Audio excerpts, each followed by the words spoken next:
एक सिंध जवा, एक सकाफत जवा, नारो सदा जिए सिंध जवा, जिए सिंध जवा। नाज़रीन, अवामी न्यूज़ में खबरों सिलसिलो जारी है। इन वक्त के ठुल मां खबर ॾींदालो। ठुल में अवामी न्यूज़ जे ॾिनल सॾ सिंध तो में साह असांजो तालीम सां चाह असांजो खे भरपूर मोट मिली रही है। इन हवाले से वधिक तफ़सील ॿुधाए रहियो आहे ठुल मां अवामी न्यूज़ रिपोर्टर नबी बख्श बलोच पंहिंजी इन रिपोर्ट में। जी बिल्कुल, पूरे मुल्क तरह ठुल में भी 5 दिसंबर के हवाले से सिंधी सकावत प्रोग्राम जारी है। असांजा कोई शहरी मौजूद आहिनि, उनको ॻाल्हि ॿोल कयूं वधीक उनजो छा चवणु आहे। जेको 5 दिसंबर के हवाले से अवामी न्यूज़ वारनि जो प्रोग्राम जो सॾु ॾिनो आहे, असां बाक़ाइदगी सां इन जी आजियां कयूं था। असां 5 दिसंबर जेके ॾींहं के क़ौमी ईद करे मल्हाईंदा आहियूं, हीअ असांजी सकाफ़त जो ॾींहुं आहे। असीं जस पेश कयूं था अवामी न्यूज़ जे सॼे सथ के, जंहिं हिकु वक़्तायती कदम खणी सॼी क़ौम खे सुजाग कयो आहे। असीं इहो अवामी न्यूज़ जे सथ के यकीन था ॾियायूं त इंशाअल्लाह तव्हां जेको बि कदम खणंदो असां तव्हां सां गॾु हूंदासीं। तव्हांजो कदम सिंध जे भले जे लाइ हूंदो। असीं तव्हांजे कदम खे लबेक चऊं था।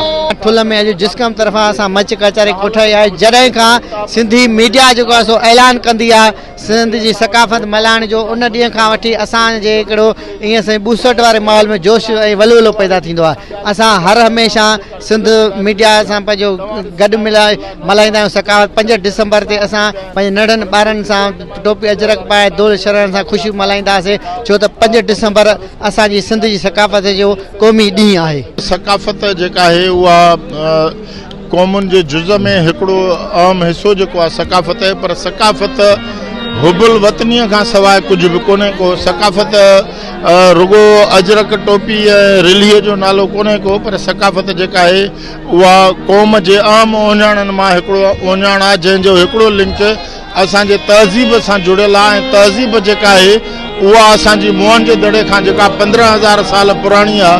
ऐं असां जेकॾहिं मुअनि जे दड़े खे ई ॾिसूं था त 15,000 साल अॻु असां वटि लिखत मौजूदु हुई, असां वटि मोहरूं लधियूं आहिनि जिन ते अखर लिखियल हुया। उन खां सवाइ वरी असां ॾिसूं था त उन वक़्तु असां तहज़ीब याफ़्ता हुआसीं, असां वटि गटर सिस्टम हुयो, सभु कुझु हुयो। पर हाणे असां ॾिसूं था मौजूदा हालतुनि में त असां वटि जहालत आहे, मां असां वटि तालीम कोन्हे का, असां वटि इल्मु कोन्हे को। असांजो सिंधू दरिया जेको शींहं दरिया सॾिबो उहो जेको आहे सो जबल जेॾा बंद ॿधी उनखे जेको आहे बंदि कयो वियो आहे।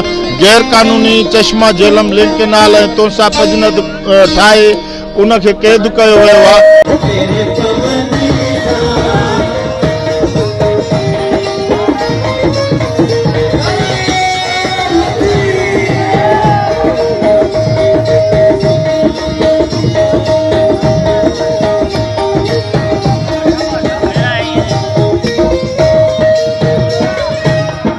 खबरों और तफसीलात के लिए विजिट करें हमारी वेबसाइट www.awamiNewsHD.com।